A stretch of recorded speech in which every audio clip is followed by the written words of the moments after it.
मैं निशांत वर्मा हूँ, हिंदू हूँ। मैं संभल के सारे मुसलमानों का धन्यवाद करना चाहूँगा जिन्होंने इस मंदिर को टच भी नहीं किया। कोई इसको मंदिर को परेशानी नहीं दी। जिनका था उन्हीं के पास वापस पहुँचा है। बस यही बात है कि लोग खुद छोड़ के चले गए थे, पलायन कर गए थे, तो उसके बाद भी मुसलमानों ने छुआ नहीं।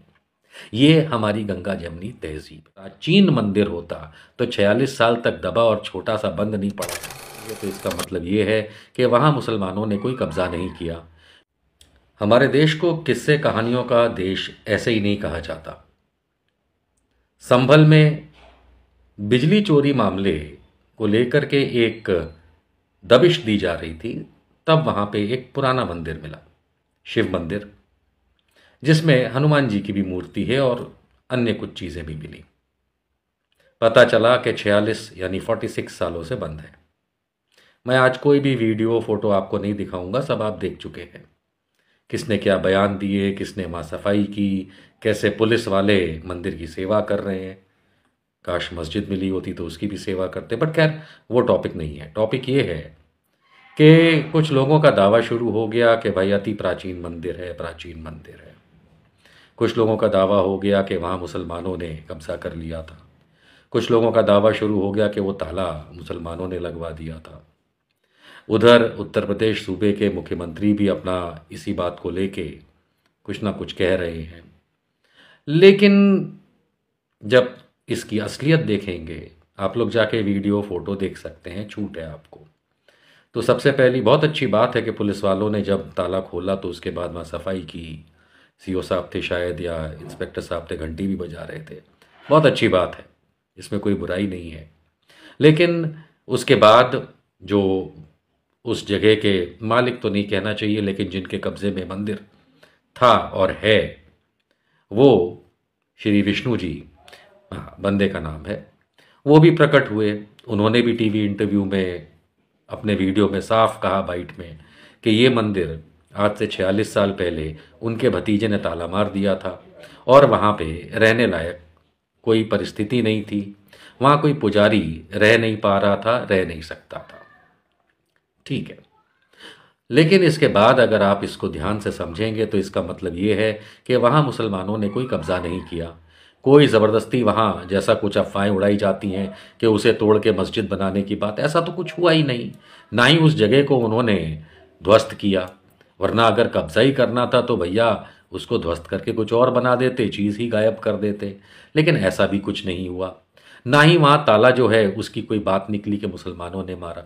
जिनका वो मंदिर था उन्होंने अपने सब शब्दों में साफ कह दिया कि भाई वहाँ पे कोई पुजारी रह नहीं पाता था और ये चाहते थे कि कोई पुजारी वहाँ रहे, और क्योंकि कोई पुजारी की व्यवस्था नहीं हो पा रही थी इसलिए भाई ताला मार दिया गया था।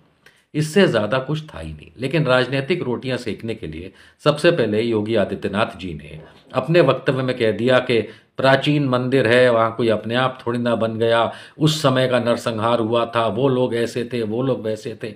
भाई लड़ाई झगड़े नरसंहार तो देश में अलग अलग कारण से अलग अलग जगह होते रहे हैं। लेकिन यदि पहली बात तो ये कि प्राचीन मंदिर होता तो 46 साल तक दबा और छोटा सा बंद नहीं पड़ा होता।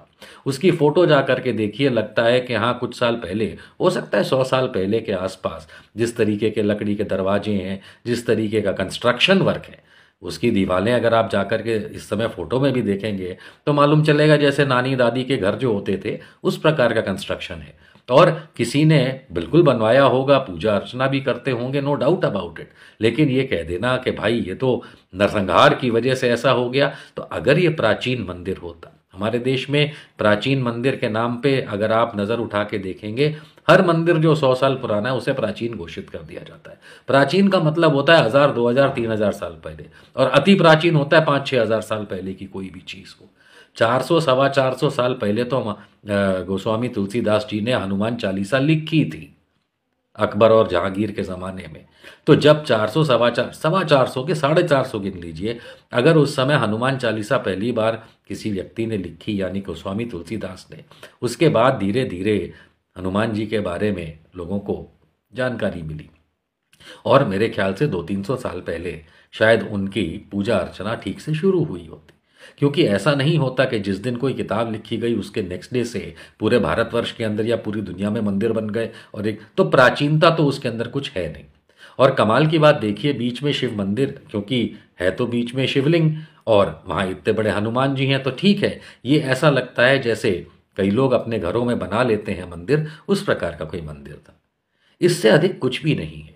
लेकिन योगी बाबा को तो फिर अपनी राजनीति की रोटियां सेकनी है, तो वो तो इसको सीधा हिंदू मुसलमानवाद, जाके देखिए उनका आज का वीडियो, सीधा हिंदू मुसलमानवाद पे ले गए।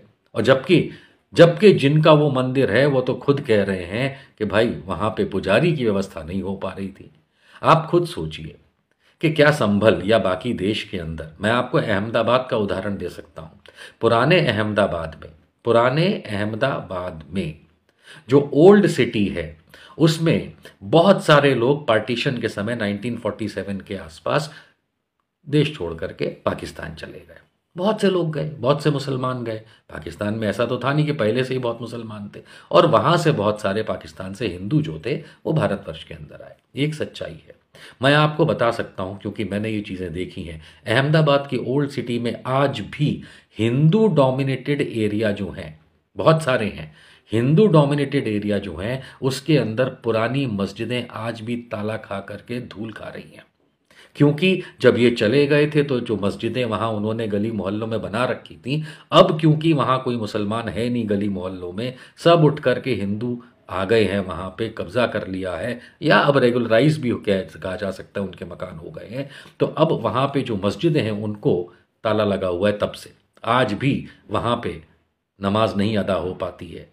लेकिन उन हिंदुओं ने उन मस्जिदों को तोड़ा नहीं। इसी तरीके से संभल में किसी भी मुसलमान ने इस मंदिर को कोई नुकसान नहीं पहुंचाया। ऐसे बहुत से उदाहरण है हमारे देश में जहां पे अगर मुसलमान नहीं रहते तो हिंदुओं ने मस्जिदों का देखरेख किया है, और अगर हिंदू चले गए या पलायन कर गए हैं तो वहां के मंदिरों को मुसलमानों ने देखरेख की है। ऐसे कई उदाहरण हैं। तो अब संभल में जो मंदिर मिला है, इसको अच्छे से आप सजाइए, इसका बिल्कुल व्यावहारिक तौर पे इसमें पूजा अर्चना कीजिए। लेकिन अगर राजनीतिक रोटी योगी आदित्यनाथ को सेकनी है, बीजेपी को सेकनी है, या कट्टर हिंदूवादियों को सेकनी है, तो बहुत गलत जगह आप पहुंचे हैं।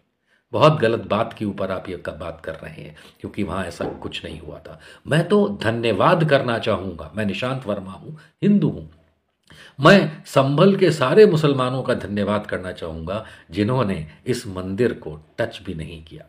कोई इसको मंदिर को परेशानी नहीं दी। जिनका था उन्हीं के पास वापस पहुंचा है। बस यही बात है कि लोग खुद छोड़ के चले गए थे, पलायन कर गए थे, तो उसके बाद भी मुसलमानों ने छुआ नहीं। ये हमारी गंगा जमनी तहजीब है। और इसीलिए मैं हमेशा कहता हूँ, ये जितने भी मंदिर मस्जिद के मामले चल रहे हैं, मैं आपको गारंटी देता हूँ, अब तक जितनी भी जानकारियाँ मिली हैं, किसी भी मंदिर को तोड़ के कोई भी मस्जिद नहीं बनाया गया, पहले या अब। और इसी तरीके से ना ही कोई इतिहास में मुगल या किसी ने भी किसी भी मंदिर को तोड़ के मस्जिद नहीं बनाया। हो सकता है कि भाई अच्छी जगह है जहाँ मंदिर है पहले से, तो उसके बगल में अपने भी पूजनीय स्थल बना लिए, तो इसमें तो कोई बुराई नहीं होनी चाहिए।